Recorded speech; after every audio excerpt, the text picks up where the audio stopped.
Hello students, welcome to PCS Akhada. And student, आज हम यहाँ पे हरियाणा से जो हमारा हरियाणा सीईटी 2024 एग्जाम है उसके लिए स्टूडेंट हम एक अलग टॉपिक पे बात करते हैं आज।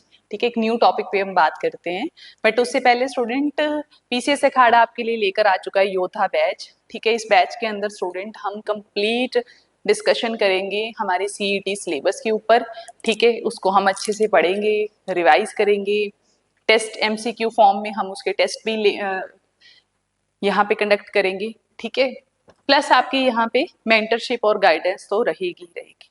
ठीक है, स्टार्टिंग हमने यहाँ पे मेंटरशिप से की है स्टूडेंट की इस एग्जाम को टैकल कैसे करना है, कौन कौन से एस्पेक्ट्स हैं जिनको एड्रेस करना बहुत जरूरी है। ठीक है, कि कैसे आपको सिलेबस को टैकल करना है, किस तरीके से आपकी अप्रोच होनी चाहिए, स्ट्रेटेजी क्या होनी चाहिए इस एग्जाम को लेकर। सो उसी तरीके से हम आज भी एक न्यू टॉपिक पे यहाँ पे बात करते हैं सीईटी से रिलेटेड। ठीक है जी, तो ये बैच स्टार्ट हो चुका है। 799 इसका प्राइस है, लिमिटेड ऑफर है स्टूडेंट, आप फटाफट से इसको एक्सेस कर सकते हैं। ठीक है, लिंक आपको डिस्क्रिप्शन बॉक्स में मिल जाएगा। अब हम बात करते हैं स्टूडेंट एक न्यू टॉपिक पे, that is importance of PYQ. ठीक है, कि पीवाईक्यू की क्या इंपॉर्टेंस है, क्योंकि बहुत सारे बच्चे होते हैं जो पीवाई को कभी उठा के नहीं देखते, उनको पढ़ते ही नहीं है। ठीक है, उनको लगता है कि हाँ जी बस सिलेबस कवर कर लो, एमसीक्यू लगा लो, बस हो गया। ठीक है, या फिर अगर दूसरे टाइप के स्टूडेंट ये होते हैं कि वो पीवाई क्यू उठाते तो हैं, ठीक है, बस उनको एक बार ऐसे नजर से निकाल लिया एंड देन ओके। ठीक है, उनको लगता है कि हाँ बस इससे ज्यादा नहीं करना मेरे को।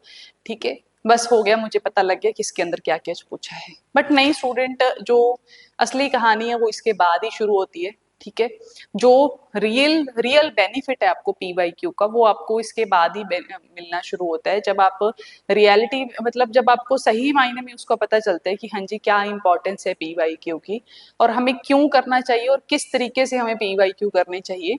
ठीक है, तो उस पर हम आज यहाँ पे बात करेंगे। ठीक है जी, ओके।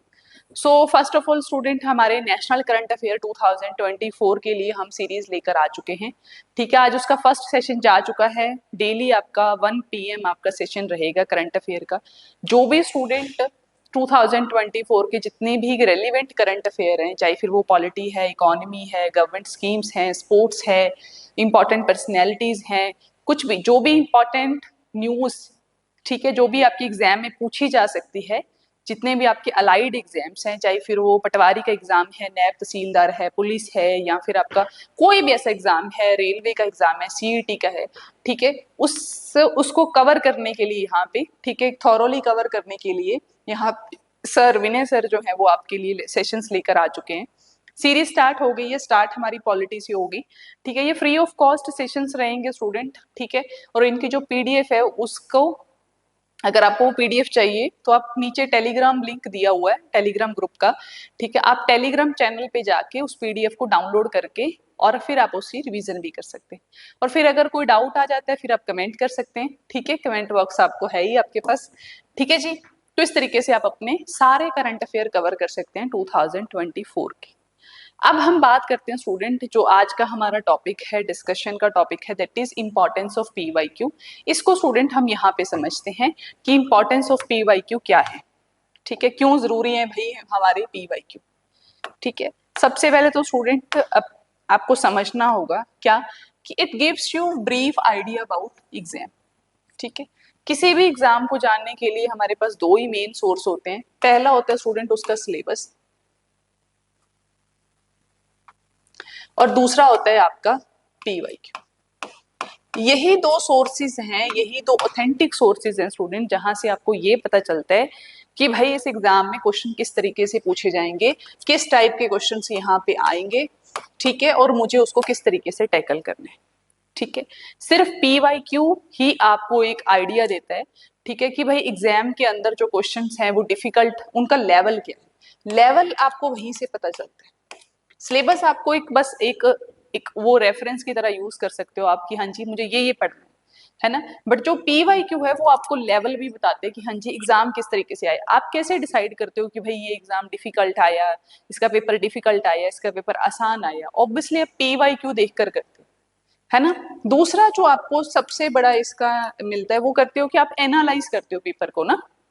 आप पेपर को क्या करते हो, एनालाइज करते हो कि हाँ जी पेपर किस तरीके से पूछा जा रहा है, ठीक है, करंट अफेयर का कितना पोर्शन है, ठीक है, अच्छा जनरल साइंस के क्वेश्चन कितने पुट किए गए, ठीक है आपका लिखा हुआ है बकायदा कि हाँ जी इतने क्वेश्चन आपसे पूछे गए, लेकिन इन रियलिटी पेपर के अंदर वहां किस तरीके से क्वेश्चन पूछे गए, कौन से टॉपिक से पूछे गए, इन सब का आइडिया आपको सिर्फ पीवाईक्यू दे सकता है, और कोई भी चीज जो है वो आपको और आइडिया नहीं दे सकती, कोई टेस्ट सीरीज नहीं दे सकती, कोई किसी कोचिंग सेंटर का मटेरियल नहीं दे सकता आपको, सिर्फ और सिर्फ पीवाईक्यू ही इसका इकलौता सोर्स है जिससे आपको इन सब बातों का पता चलता है, ठीक है।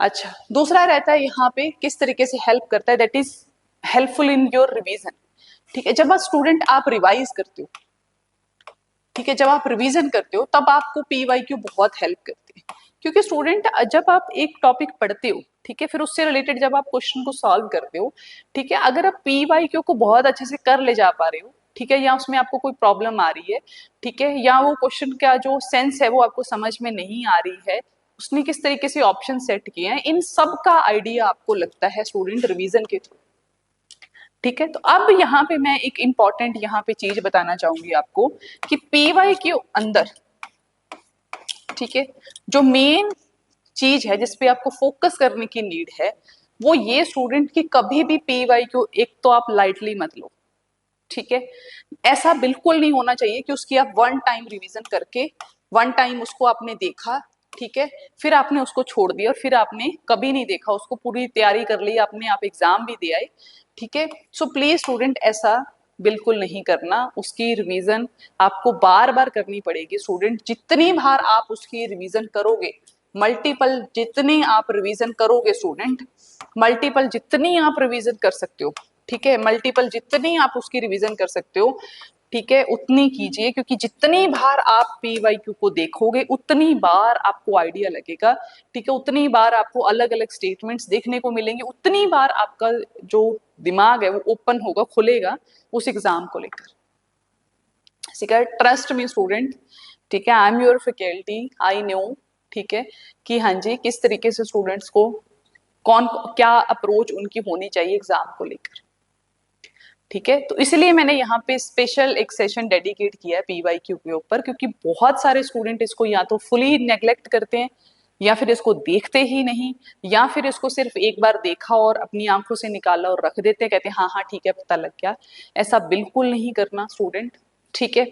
उसका एक एक क्वेश्चन जो है, उसकी एक एक स्टेटमेंट जो है स्टूडेंट, वो आप अच्छे से पढ़ो, ठीक है, हर एक क्वेश्चन को आप ध्यान से देखो कि ये क्वेश्चन उसने कहाँ से पूछा है, कौन से सब्जेक्ट से ये बिलोंग करता है, ठीक है, कौन से टॉपिक है ये, ठीक है, कितनी बार ये रिपीट हुआ, ऐसा तो नहीं कि हर बार अगर ये टॉपिक रिपीट हो रहा है इट मीन्स कि वो वाला जो टॉपिक है जहां से आपको रिपीटेशन देखने को मिल रही है, इसका मतलब क्या है कि वो टॉपिक बहुत ज्यादा इंपॉर्टेंट है, जरूरत है आपको इन डेप्थ उस टॉपिक को पढ़ने की, ठीक है। स्पेशली आपका math and reasoning, math and reasoning के अंदर स्टूडेंट आपको पीवाईक्यू बहुत हेल्प करते हैं, आपको पता लगता है कि हाँ जी मैथ एंड रीजनिंग का लेवल क्या है, किस तरीके से वो क्वेश्चन पुट कर रहा है, ठीक है, डिफरेंस पूछ रहा है, क्या पूछ रहा है, शॉर्ट ट्रिक्स लग सकती हैं या नहीं लग सकती, या फुल डिटेल में ही मुझे ये टॉपिक करना पड़ेगा, कौन कौन से ऐसे टॉपिक्स हैं, है ना, कौन कौन से ऐसे टॉपिक्स हैं जो मल्टीपल टाइम्स क्या हो रहा है यहाँ पे रिपीट हो रहे हैं। फॉर एग्जाम्पल मान लो क्लोक पे बहुत बार क्वेश्चन आ रहा है ना, कैलेंडर पे क्वेश्चन पुट कर रहा है, वो परसेंटेज में से वो क्वेश्चन पुट कर रहा है, टाइम एंड डिस्टेंस पे, इंटरेस्ट पे वो क्वेश्चन पुट कर रहा है, इसका मतलब ये है कि मान लो अगर वो 4-5 ये टॉपिक्स पे लगातार क्वेश्चन पुट कर रहे हैं और बहुत सारे क्वेश्चन आ रहे हैं, तो इसका मतलब क्या है कि ये वाले टॉपिक आपको बहुत अच्छे से रेडी करने की नीड है, ठीक है। ऑल दो स्टूडेंट मैं कल वाली जब मैंने अप्रोच वाली वीडियो की थी तब मैंने बोला था कि आप इक्वली फोकस कीजिए हर एक सब्जेक्ट पे, है ना, लेकिन कुछ ऐसे टॉपिक्स होते हैं, अगर आप सब्जेक्ट वाइज भी बात करो तो कुछ ऐसे टॉपिक्स आपको जरूर मिलेंगे जो बहुत ही ज्यादा क्या होंगे, हेल्पफुल रहेंगे, ठीक है जी, समझ आई, ठीक है, ये बात क्लियर हो गई यहाँ तक आपको। अगर क्लियर हो गए तो आज हम देखते हैं पीवाईक्यू, ठीक है, यहाँ पे हम एक क्वेश्चन पेपर उठाते हैं और उसको हम देखते हैं स्टूडेंट और उससे कुछ आइडिया लेते हैं, ठीक है, कि आपको क्या क्या आइडिया होना चाहिए जब आप एक पीवाईक्यू को देख रहे हैं, ठीक है। तो उस पर हम बात करते हैं, यहाँ पे देखो ये आ गया हमारा पीवाईक्यू, दिख रहा है स्टूडेंट आपको, यस और नो, ठीक है। अगर आप पहले ही क्वेश्चन पे बात करो तो वो सिलिकॉन चिप पे क्वेश्चन पूछ कर रहे हैं। Filling the blanks is a silicon chip which contains entire electronic circuit on a very small area. अब यहाँ पे वो क्या है, सिलिकॉन चिप से उसने क्वेश्चन पुट किया है, ठीक है, साइंस का ये क्वेश्चन है। नेक्स्ट क्वेश्चन है which of the following is the largest salt water lake in the world. अब यहाँ से वो फैक्ट, यहाँ पे वो क्या पूछ रहा है स्टूडेंट, ये एक फैक्चुअल क्वेश्चन है। और कहाँ से है ये, वर्ल्ड हिस्ट्री का क्वेश्चन है ना। वो आपसे फैक्ट पूछ रहे कि भाई लार्जेस्ट आपको क्या बतानी है, सॉल्ट लेक बतानी है इन द वर्ल्ड। कौन सी है भाई सॉल्ट लेक, यहाँ पे चिलिका है, कैस्पियन है, लेक विक्टोरिया है, मैचिगन है, नॉट अटेम्प्टेड। अगर अटेम्प्ट ही नहीं करना फिर ई पे क्लिक करना है आपको, है ना। फिर नेक्स्ट हम यहाँ पे सॉल्व नहीं कर रहे, वो तो हम पीवाईक्यू जब हम सेशंस करेंगे तब हम उसको थॉरोली डिस्कस करेंगे, एक एक क्वेश्चन को हम डिस्कस करते जाएंगे। बट फिलहाल आप पहले क्वेश्चन को देखो, यहाँ पे मेरा वो एम नहीं है यहाँ पे ना। नेक्स्ट क्वेश्चन, नेक्स्ट जो है वो रेजिस्टेंस के ऊपर कोर्स है, क्वेश्चन है आपका एवरेज रेजिस्टेंस फोर्स पूछी हुई है, इतना है तो act on the 5 kg mass to reduce its speed from 65 centimetre to 15 centimetre in 0.26। अब आपको यहाँ पे उसकी एवरेज रेजिस्टेंस निकालनी है, ठीक है क्वेश्चन, ठीक है। फिर आगे ये आगे आपका मेंटल एबिलिटी पे क्वेश्चन आ गया। फिर यहाँ पे फिर से एक क्वेश्चन पुट कर रहा है वो इन्वायरमेंट के ऊपर, ठीक है। कहता है this protected area contains one of the last surviving remnants of the Delhi ridge hill range. तो आपको यहाँ पे तीन यहाँ पे वाइल्ड लाइफ सेंचुरीज बताई हुई हैं। अब आपको मुझे बताना है कि आपको प्रोटेक्टेड एरिया वो कौन सा है जहाँ पे लास्ट सर्वाइविंग रेमिनेंट्स रह गए दिल्ली रिज के, है ना, जो आपकी एक्सटेंशन है उसकी किसकी, अरावलीज की आगे चल के। तो यहाँ पे पूछ लिया भिंडावास वाइल्ड लाइफ सेंचुरी, ठीक है, Nahar wild life sanctuary, Asola Bhatti या अबू शहर वाइल्ड लाइफ सेंचुरी। आपको बताना है कि ये कौन सी वाइल्ड लाइफ सेंचुरी है, प्रोटेक्टेड एरिया जो यहाँ पे प्रेजेंट है, ठीक है, लास्ट रेमिनेंट्स है जहाँ पे हमारे दिल्ली रिच हिल रेंज के, ठीक है। अब आपको पता होना चाहिए, ठीक है, अभी ये वाइल्ड लाइफ सेंचुरीज है, हो सकता है भिंडावास वाइल्ड लाइफ सेंचुरी को देखकर वो अगला पेपर में वो क्वेश्चन सेट कर दे कि हाँ जी भिंडावास वाइल्ड लाइफ सेंचुरी कहाँ पे प्रेजेंट है बताओ, है ना। तो पता होना चाहिए कि कहाँ पे हमारी नाहर वाइल्ड लाइफ सेंचुरी कहाँ प्रेजेंट है, असोलो भट्टी वाइल्ड लाइफ सेंचुरी कहाँ है, अबू शहर वाइल्ड लाइफ सेंचुरी कहाँ, आपको पता होना चाहिए, ठीक है। समझ आई बात या नहीं आई, आनी चाहिए बच्चे, अगर नहीं आई तो प्लीज आप समझिए इस चीज को ना। नेक्स्ट क्वेश्चन है आपको कैग के ऊपर उसने क्वेश्चन पुट किया हुआ, और देखो क्वेश्चन का लेवल देखो स्टूडेंट, यहाँ पे कैग का क्वेश्चन का लेवल जो है वो काफी अप है, डिफिकल्ट साइड आप बोल सकते हो, आसान क्वेश्चन नहीं है ये, ठीक है। जैसे उसने पूछा है कि इसमें के अंदर आपको करेक्ट ऑप्शन पूछना है, पहला बोलता है कि CAG is responsible for the compilation and preparation of the account of the government of Haryana, कि हरियाणा के जो अकाउंट्स हैं उनको प्रिपेयर करने की जिम्मेदारी कैग के ऊपर है। फिर वो कहता है this function is discharge through the office of the accountant general of Haryana.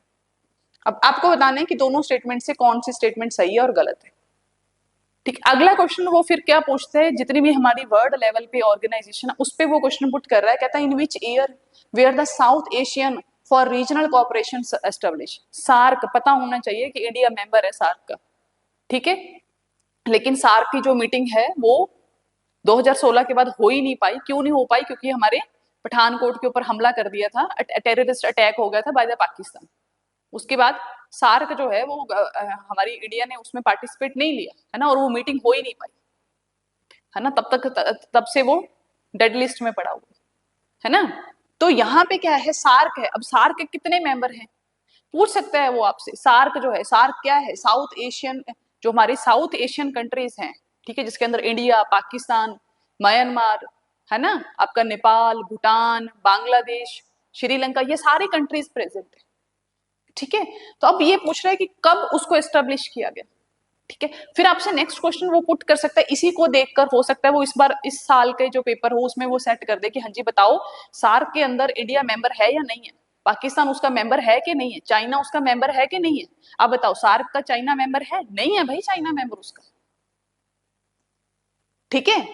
Next, the earth will be very close to the sun. भाई ये बताना है आपको, अर्थ जो है वो सन के बिल्कुल क्लोज कब होएगी, 21 जून को होगी, 4 जुलाई को होगी, 23 सितंबर को होगी, 3 जून को होगी, है ना। तो आपको पता होना चाहिए कि 3 जनवरी को जो है वो अर्थ बिल्कुल क्लोज होती है, किसके सबसे ज्यादा क्लोज होती है अर्थ, किसके, सन के। अब ये फैक्ट है स्टूडेंट यहाँ। Next, which of the following is another name of platelets. Platelets का दूसरा नाम बताना है, जो मैंने जर्नल साइंस की जो वीडियोस हैं बायोलॉजी की उसमें मैंने करवा भी रखा है ये क्वेश्चन ना, वहां पे मैंने करवाया जर्नल साइंस का क्वेश्चन। अब ये क्वेश्चन जो है वो जर्नल साइंस का स्टूडेंट है ना, जर्नल साइंस का क्वेश्चन है, बायोलॉजी का क्वेश्चन है। अब जिस बच्चे ने बायोलॉजी बहुत अच्छे से पढ़ी होगी, डिटेल में पढ़ी होगी अच्छे से, जर्नल साइंस स्टूडेंट, मैं साइंस एंड टेक्नोलॉजी की बात नहीं कर रही, जर्नल साइंस, बेसिक साइंस जो है, बेसिक आपकी बायोलॉजी, फिजिक्स एंड केमिस्ट्री, मैं उसकी बात कर रही हूँ। तो कहता है प्लेटलेट्स का दूसरा नाम क्या है, thrombocytes, एर्थ्रोसाइट्स, leucocyte.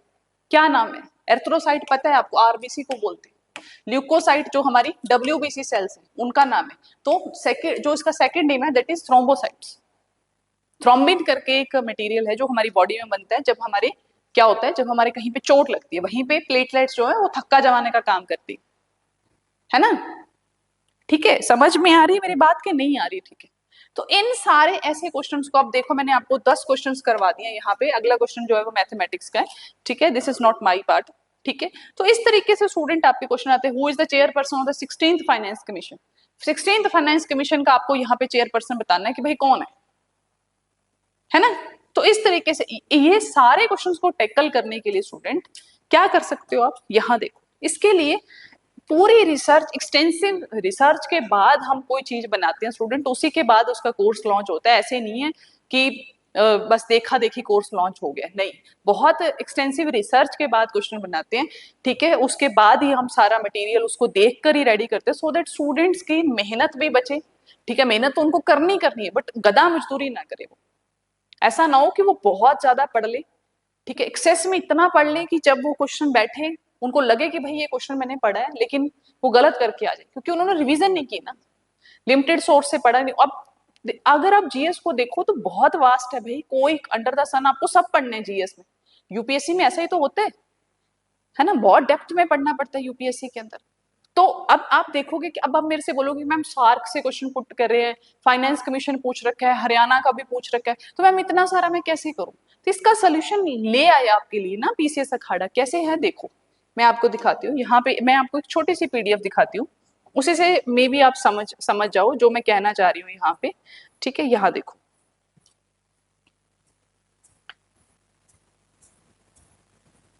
Wait wait wait wait wait, यहाँ पे देखो, जैसे ना ये देखो, अब यहाँ पे इस पीडीएफ अगर आप ध्यान से देखो तो जो हमारे पॉलिटी के जो शेड्यूल हैं उनको किस तरीके से आपको याद करना है। ठीक है, ये हमारी एक सीरीज है स्टूडेंट, ठीक है, जर्नल अवेयरनेस की सीरीज है, जिसके ऊपर छोटे छोटे लेक्चर्स बने हुए हैं, बहुत ही छोटे छोटे विनय सर के सेशंस है जर्नल अवेयरनेस के अंदर, जिन पे हमने इसी तरीके से एक्सटेंसिवली रिसर्च करके ये वीडियोस बनाई हुई हैं।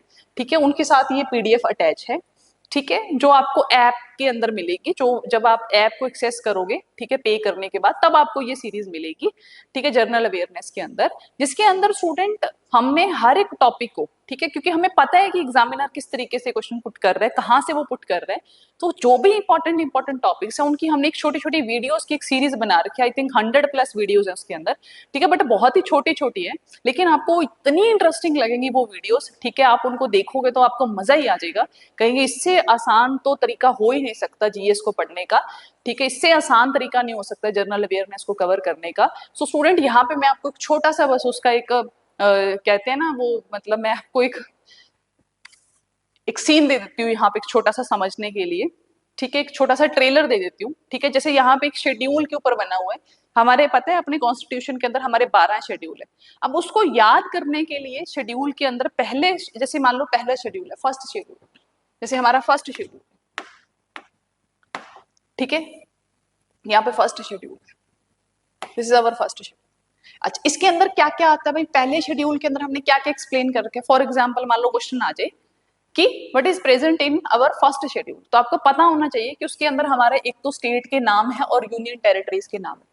ठीक है, तो इसको याद करने के लिए हमने इस पे कोड बना रखा है। सबसे पहले नाम, सबसे पहले अगर आपको भी अपने आप को इंट्रोड्यूस करना हो तो आप क्या बोलते हो, I am Gurvinder Kaur, I am ये, आई एम वो, है ना, जो भी आपका नाम है XYZ आप लेते हो, यस और नो। तो उसी तरीके से स्टूडेंट, जब हमारे कॉन्स्टिट्यूशन का शेड्यूल शुरू होते हैं, ठीक है, जिनके अंदर हर चीज अवेलेबल है, तो जो शेड्यूल है, पहले शेड्यूल में क्या है, हमारे स्टेट के नाम है और हमारे यूनियन टेरिटरीज के नाम है, सिंपल। दूसरा शेड्यूल देखो, सेकंड शेड्यूल के अंदर हमारे क्या है, अमोलमेंट्स है और अलाउंसेस है। ठीक है, जितने अलाउंसेस मिलते हैं, ठीक है, तो फिर वो क्या है हमारे अलाउंसेस, भाई जितने जितने हमें अलाउंसेस मिलते हैं, ठीक है, क्या क्या मिल रहे हैं। थर्ड शेड्यूल में क्या है हमारे ओथ है, भाई जितने जो भी बंदा ओथ लेता है, कसम लेता है ना, प्रेसिडेंट, प्राइम मिनिस्टर, ये वो, तो ऑथ को किस तरीके से प्रॉपरली यूज करना है उसके बारे में हमें थर्ड शेड्यूल में पता लगा है।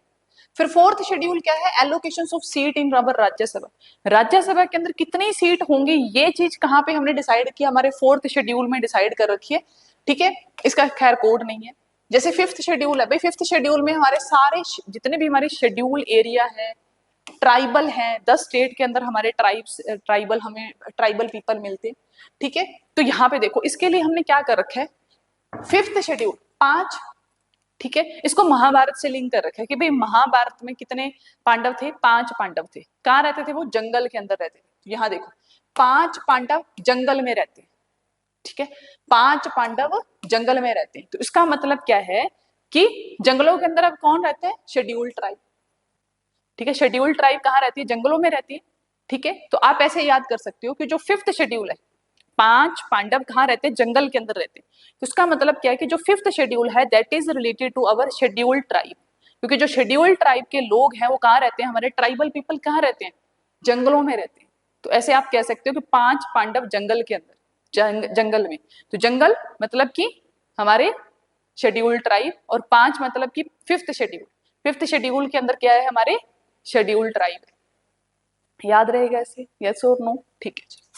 सिक्स्थ शेड्यूल देखो आप, उसके अंदर क्या है, tribal areas in Assam, Tripura, Meghalaya and Mizoram, जो हमारे नॉर्थ ईस्ट के जो हमारे 4 स्टेट हैं उनकी जो शेड्यूल ट्राइब है उनको हमने अलग से एक लिस्ट बना के रखी हुई है उनकी, सिक्स्थ शेड्यूल के अंदर आसाम, त्रिपुरा, मेघालय, मिजोरम के जो ट्राइबल एरिया सिक्स्थ शेड्यूल के अंदर है, ये आपको याद रखना, ठीक है। तो देखो यहाँ पे क्या है, अगला भाई जंगल इन 4 स्टेट्स, जो हमारा अगला भाई है 5 पांडवों को छोड़कर, जो अगला भाई है वो कहाँ रहता है, जंगल के अंदर रहता है, इन 4 स्टेट, इन्हीं 4 स्टेट के अंदर, ठीक है, अगला भाई जंगल इन 4 स्टेट्स, ठीक है। तो इससे हम याद कर सकते हैं, ठीक है। तो फिफ्थ के बाद आता है हमारा सिक्स्थ, ठीक है। तो अगला भाई भी कहाँ रहता है, जंगल में रहता है, कहाँ, कौन से 4 स्टेट्स के अंदर रहता है, आसाम, त्रिपुरा, मेघालय, मिजोरम, ठीक है। तो ये ऐसी ऐसी ट्रिक्स है स्टूडेंट, अगर आप इसकी वीडियोस देखोगे फिर तो आपको मजा ही आ जाएगा, मतलब उसमें तो सर ने और भी कमाल तरीके से इनको बना रखा है, मतलब बहुत ही फनी तरीके से यहाँ पे हर एक चीज को याद करवाने की ट्राई की गई है, ठीक है। इवन इसका एक हमने और भी नाम दिया था, वो दिया था रट्टा मार सीरीज, ठीक है। ओके, सिक्स्थ में देखो division of powers between union and state, भी स्टेट के पास कौन सी पावर रहेंगी, यूनियन के पास कौन सी रहेंगी, ये हमने कर रखे सेवेंथ शेड्यूल के अंदर फिक्स।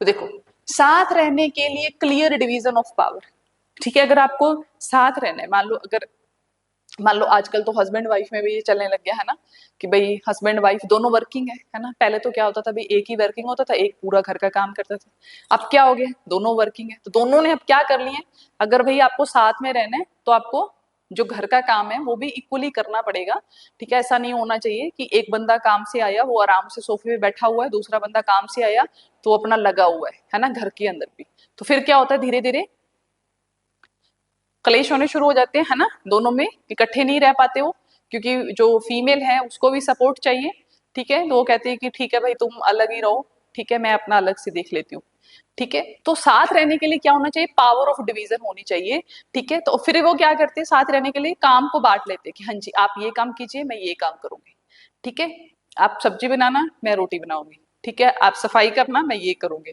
तो काम भी हो जाता है और वो दोनों साथ भी रह रहे हैं और दोनों की जॉब भी चल रही है, ठीक है। तो इस तरीके से, ठीक है।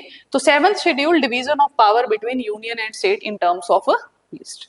फिर एट्थ शेड्यूल में हमारी आ जाती है जितनी भी हमारी लैंग्वेज है, ठीक है। तो यहाँ पे देखो गवर्नमेंट स्कूल में 8th क्लास में लैंग्वेज, ठीक है भाई 8th क्लास में हमने क्या सीखी थी, लैंग्वेज सीखी थी, ये छोटी सी हमने ट्रिक बना ली है यहाँ पे, इससे हम लैंग्वेज देख लेंगे। नेक्स्ट 9th शेड्यूल क्या है, जिसमें हमने protect laws from judicial scrutiny, supreme court ruled it is open to judicial review. वो कहता है कि भाई 9th शेड्यूल में क्या है कि सुप्रीम कोर्ट के पास ये पावर है कि वो किसी भी कोई भी लॉ बनाती है हमारी गवर्नमेंट, उसका वो रिव्यू कर सकती है कि क्या ये लॉ सही है या नहीं है, ठीक है, क्या ये हमारे कॉन्स्टिट्यूशन में फिट बैठता है या नहीं बैठता, कहीं ऐसा तो नहीं ये हमारे कॉन्स्टिट्यूशन से बाहर है। तो इस चीज को कौन जज कर सकता है, सुप्रीम कोर्ट जज कर सकती है, ठीक है। तो यहाँ पे इसका कोड है नो नो, ठीक है, ये सुप्रीम कोर्ट बोल सकती है नहीं नहीं नहीं नहीं ये नहीं लॉ चल सकता, नहीं नहीं नहीं ये वाला लॉ बिल्कुल नहीं इम्प्लीमेंट हो सकता हमारी सोसाइटी के अंदर, ये कॉन्स्टिट्यूशन के बाहर है ना। तो इस तरीके से, तो नो नो मतलब कि 9th schedule, no no 9th, ठीक है, याद रहेगा। फिर हमारा 10th शेड्यूल है, that is related to anti defection law, ठीक है, added by 52nd constitutional amendment, 10 नंबरी मूवी है ना, 10 नंबरी मूवी है, ठीक है, उसी पे लिख दिया हमने 10th शेड्यूल, याद रखना है, एंटी डिफेक्शन लॉ, ठीक है। नेक्स्ट देखो आप यहाँ पे, नेक्स्ट है हमारा 11th and 12th। 11th and 12th तो आप बड़े आराम से याद रख सकते हो, ठीक है। 11th schedule is related to our panchayati raj, ठीक है, PRI, panchayati raj, power authority and responsibilities, इसको हम 73rd कॉन्स्टिट्यूशन से अमेंड किया था। यहाँ पे याद रखना 11, 11 डंडा, ठीक है, ओल्ड पीपल, भाई पुराने लोग कहाँ रहते हैं हमारे, आज भी विलेजेस के अंदर रहते हैं, तो बस उनके लिए यहाँ पे जितने भी लॉज है वो हमारे 11th शेड्यूल के अंदर है, पंचायती राज सिस्टम, ठीक है, 11 डंडा, ठीक है, ओके। 12th शेड्यूल म्यूनिसिपैलिटी से रिलेटेड है, power authority and responsibility added by 74th amendment, ठीक है। आफ्टर विलेज, भाई गांव के बाद क्या बना था, शहर बना था, पहले गांव बने थे फिर शहर बना था, तो ऑब्वियसली 11 के बाद 12 ही आएगा, है ना, उनको बाद में रखा जाएंगे हम, ठीक है। तो 11th शेड्यूल हमारा पंचायती राज से और 12th हमारा म्यूनिसिपैलिटी से रिलेटेड, अर्बन एरिया से। तो याद हो गया स्टूडेंट, देखा, ठीक है, विद इन 15 मिनट्स हमने क्या किया, अपने सारे शेड्यूल याद कर लिए। अब मान लो यहाँ से क्वेश्चन आ जाते तो क्या आप उसको टैकल नहीं कर सकते, बिल्कुल कर सकते हो, है ना, कर सकते हो कि नहीं कर सकते, बिल्कुल डेफिनेटली 100% आप कर सकते हो, ठीक है। तो वीडियोस देखोगे तो और भी आपको इंटरेस्टेड लगेगी, ठीक है, ओके, ठीक है जी। तो इसी के साथ स्टूडेंट हम यहाँ पे ये आज का सेशन करते हैं ओवर। आपको समझ में आ गया होगा कि हाँ जी किस तरीके से आप PYQ कर सकते हैं। और एक चीज और यहाँ पे प्लीज एक सेकेंड, जैसे यहाँ पे आप देखो मेडिवल हिस्ट्री से रिलेटेड जितनी भी टर्मिनोलॉजीज है वो यहाँ हमने सब रख रखी, जैसे वेलेला वर्ड है भाई वो रिलेटेड है एग्रीकल्चर से रिलेटेड, है ना, वरियम वर्ड है वो कमेटी से रिलेटेड है। इस तरीके से स्टूडेंट हमारी टर्मिनोलॉजी है, भाई टर्मिनोलॉजी पे अगर कोई भी क्वेश्चन आ गया कि हाँ जी पुराने टाइम में इस चीज को क्या बोलते थे, तो ये सारी चीजें हमने इस बुकलेट के अंदर बना रखी है, आपको एक्सेस मिल जाएगा इसका, आप आराम से इसको पढ़ सकते हो आराम से, है ना। सेम ऐसे यहाँ पे देखो मिनिस्ट्री के अंदर जो क्वेश्चंस आए आप ध्यान से देखना PYQ को, देखो भी कौन सी मिनिस्ट्री के अंदर कौन कौन से मिशन चल रहे हैं, ये सब हमने यहाँ मेंशन कर रखे हैं, ठीक है, भी कौन सी मिनिस्ट्री कौन सा मिशन चला रही है। फिर इसी तरीके से हमारे टॉप रैंकिंग कंट्रीज हैं, ठीक है, कि भाई कौन सी कंट्री किस में रैंक 1 पे आती है, कॉटन में आती है, राइस में आती है, भाई राइस की प्रोडक्शन है पहले नंबर पे आने वाली कंट्री कौन सी है, इंडिया, है ना। कॉटन में बता दो कौन सी आती है, टेक्सटाइल में सॉरी जूट के लिए कौन है ना, बता दो कौन है भाई जूट के लिए नंबर 1 कंट्री कौन सी है जो प्रोड्यूस करती है जूट को, ठीक है। तो ये सारी चीजें इस छोटी सी बुकलेट में हमने कवर कर रखी हैं। फिर जैसे ये गवर्नमेंट स्कीम है, हरियाणा कोई भी गवर्नमेंट स्कीम चलाती है अपनी, अब उसके लिए भी हमने ये बुकलेट बना रखी है, ठीक है। तो आप इसको कवर करके बिल्कुल आराम से जो है वो अपनी क्या कर सकते हैं, प्रिपरेशन कर सकते हैं CET एग्जाम के लिए। एंड आई होप कि अब आपको बहुत अच्छे से ओवरव्यू मिल गया होगा कि हाँ जी CET के लिए हमें किस तरीके से प्रिपरेशन करनी है, क्या क्या उसके लिए हमें मटेरियल चाहिए, क्या अप्रोच होनी चाहिए, हमारी स्ट्रेटजी किस तरीके से डिस्कस करनी है, क्या ऐसी स्ट्रेटजी हमें बनानी है, ठीक है, ओके, क्लियर है आपको, ठीक है जी। तो इसी के साथ स्टूडेंट हम यहाँ पे करते हैं session over, thank you, have a nice day.